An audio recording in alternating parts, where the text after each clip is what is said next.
campanha para a manutenção do nosso grupo. Participe acessando o nosso site.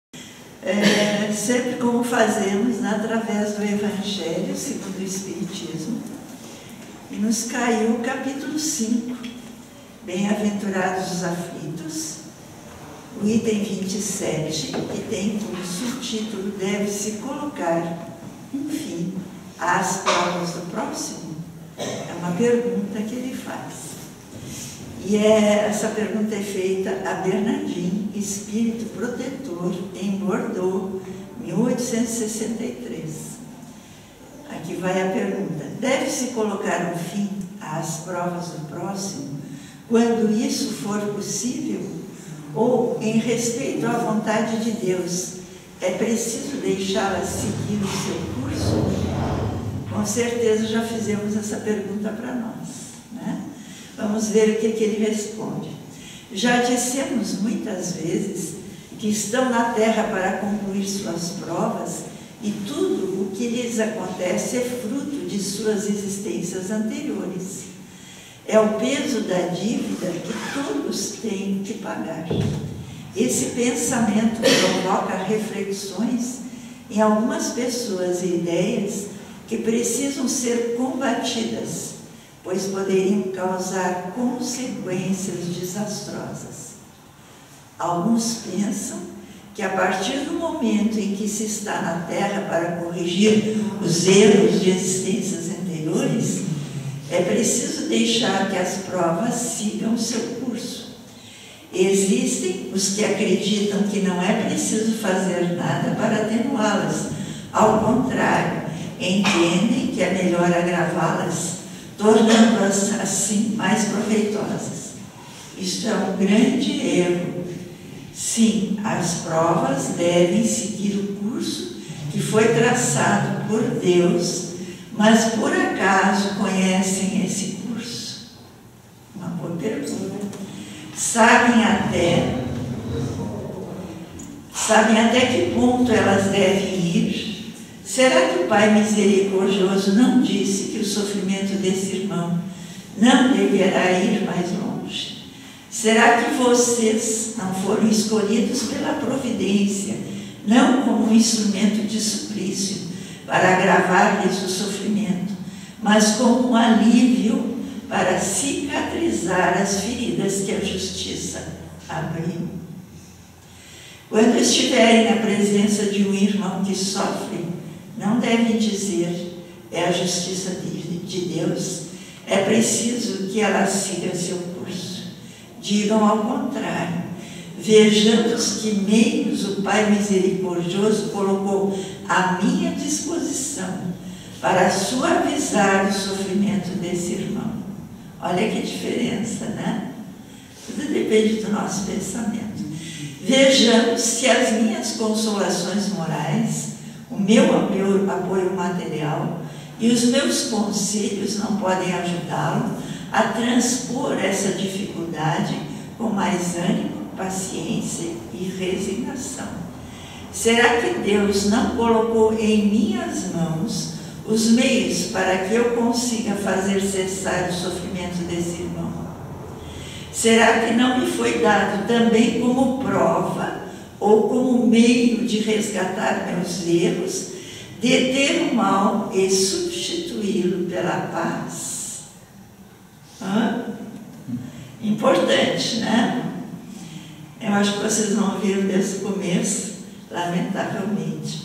Mas esse texto é muito interessante porque nos faz questionar, quer dizer, traz uma resposta para perguntas que nós mesmos fazemos, né?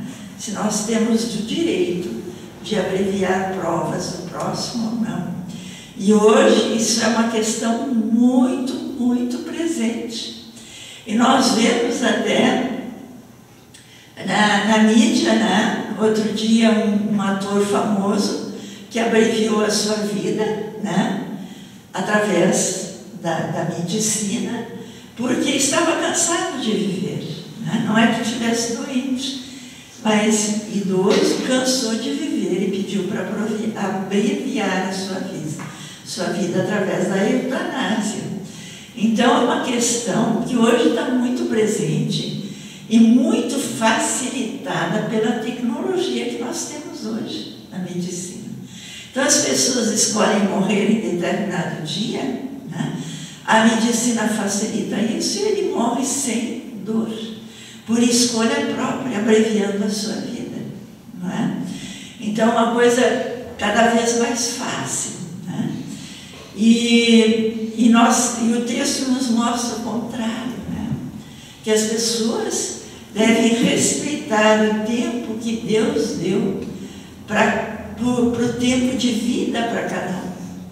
Então, nós recebemos um prazo de validade, vamos dizer, aqui na Terra, né, por Deus, e esse prazo deve ser respeitado sempre, né, e não achamos que temos o direito de abreviar, não, esse prazo é para ser vivido aqui, mesmo com dificuldades. E aí fala uma coisa muito importante no texto, que aqueles que nos cercam, que podem nos ajudar nesse momento de dificuldade, né, como prova para eles, como progresso para quem nos cerca, né? E aí eu lembrei do meu pai, quando estava doente, e nem saía mais da cama, e quando saía era de cadeira de roda, que ele disse para minha irmã, que cuidava dele, eu fico tão constrangido de dar tanto trabalho a vocês. E é um sentimento que acompanha quem está doente, né? Que tem a percepção do trabalho que dá para os outros. E não tem como melhorar isso às vezes, né? Dependendo da situação da criatura, né? E ela disse, não, nós estamos aqui para isso, e nós estamos aprendendo com isso. E este é um fato. Quem cuida aprende muito com aquele a quem ele dedica o seu cuidado.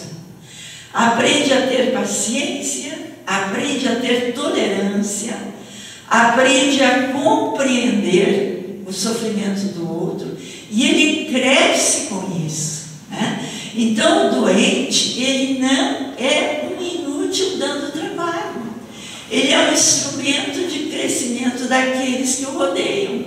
A gente não pensa nisso geralmente, né? Ele é um instrumento, ele continua sendo um instrumento do bem até o final da sua vida, embora não perceba isso.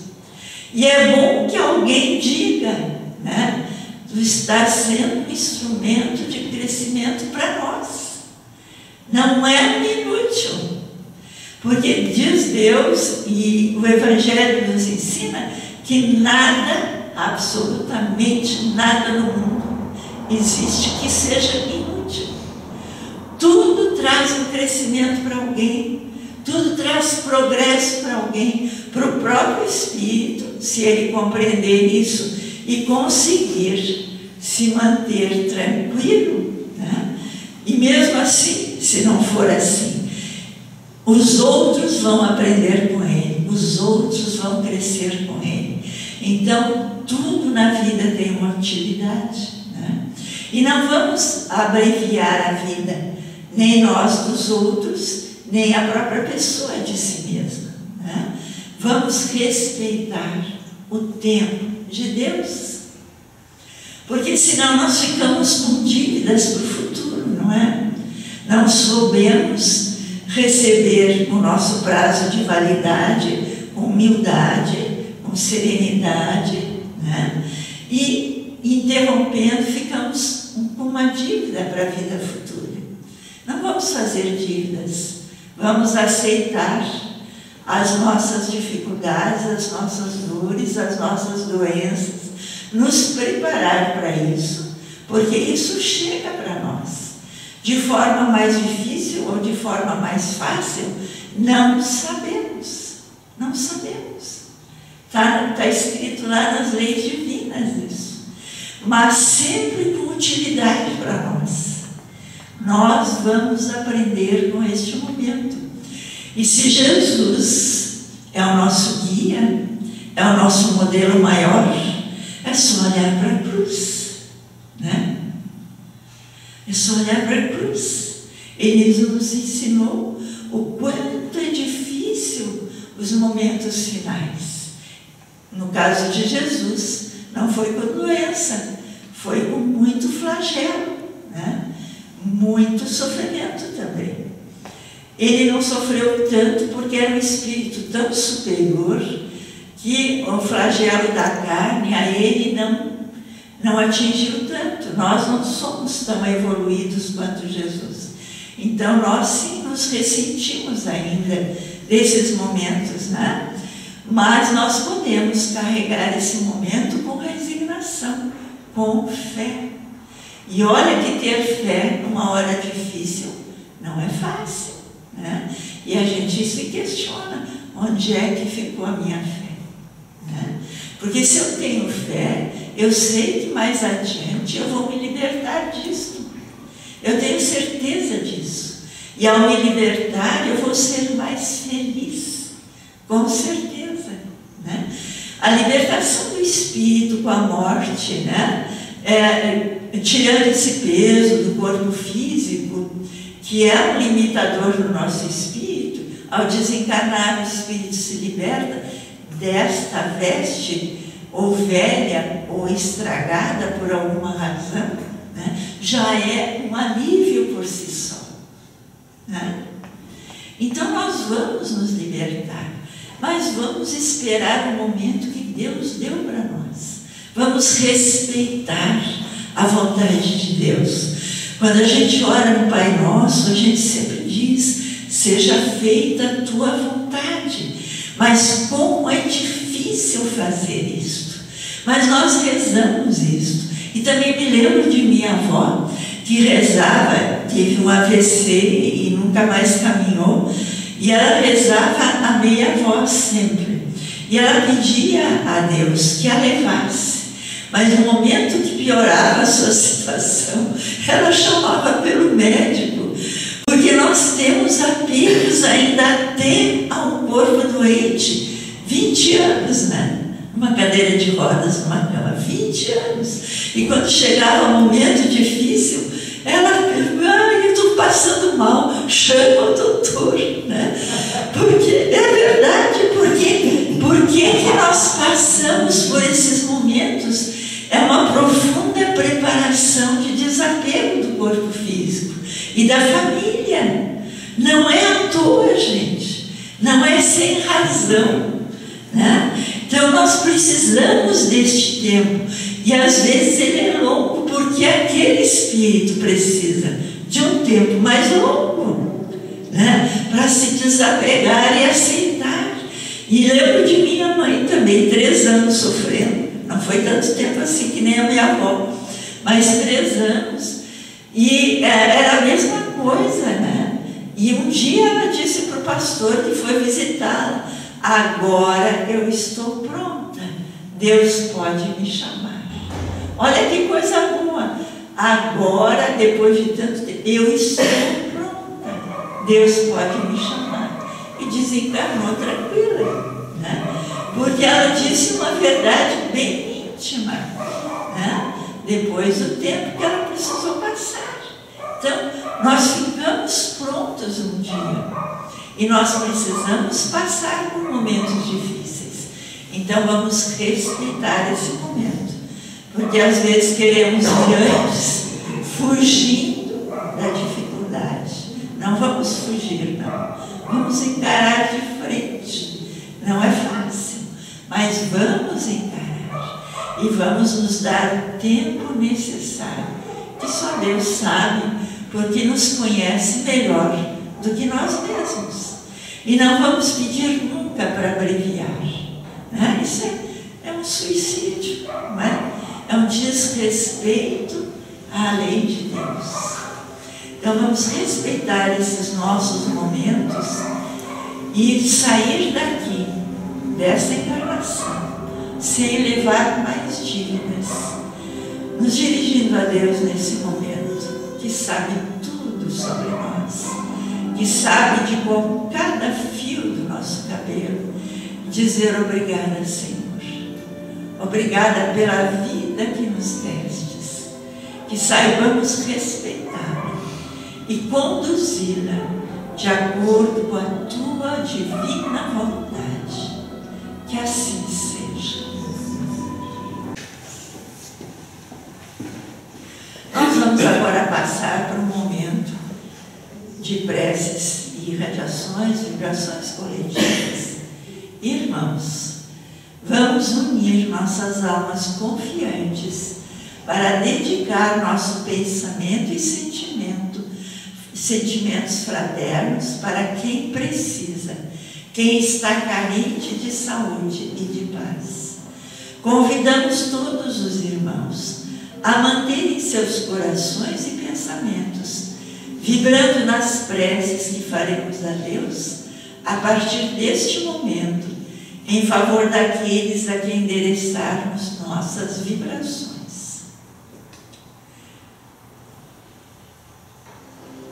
Prece para os enfermos.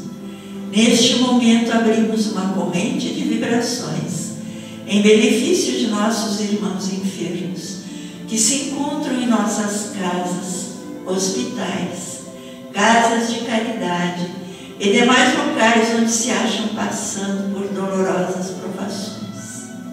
Senhor, pedimos alívio para estes irmãos. Que o teu infinito amor permita que os divinos mensageiros possam deles se aproximar, suavizando-lhes o sofrimento. Senhor, se as tuas leis permitirem, que possam recuperar a saúde e tenham muita coragem e esperanças sob a tua misericórdia infinita. Prece para os desencarnados. Pai, lembramos com muito carinho dos nossos irmãos desencarnados, pedindo tuas bênçãos a estes irmãos queridos, que possam despertar para a realidade espiritual sob a luz da verdade e de teu sublime amor. Que possam despertar para a realidade espiritual sob a luz da verdade e de teu sublime amor. Que se esclareçam, se libertem de todas as perturbações, reanimem-se e progridam, envolvidos na força da tua amorosa proteção. Prece para os lares. Pai, precisamos que o teu amor ilumine os nossos lares, afastando as trevas da incompreensão, dos vícios, do sofrimento, das perturbações espirituais. Ajuda-nos, Pai, a compreender que somos todos teus filhos, formando uma família com quem temos a necessidade de aprender a amar, auxiliando-nos uns aos outros. Que em nossos lares reine a harmonia e a paz, sob as tuas bênçãos divinas. Prece para a paz no mundo. Em ti, Senhor, está a força suprema do bem e da paz que governa o universo. Abençoa os dirigentes de todas as nações, especialmente os do nosso país, que saibam governar bem sob a tua proteção, no sentido da ordem e da fraternidade universal. Prece de encerramento. Graças, Senhor, por esses momentos felizes e pela assistência amorosa dos bons espíritos. Abençoa-nos, seja feita a tua vontade, despede-nos na tua paz. Assim seja. Campanha para a manutenção do nosso grupo. Participe acessando nosso site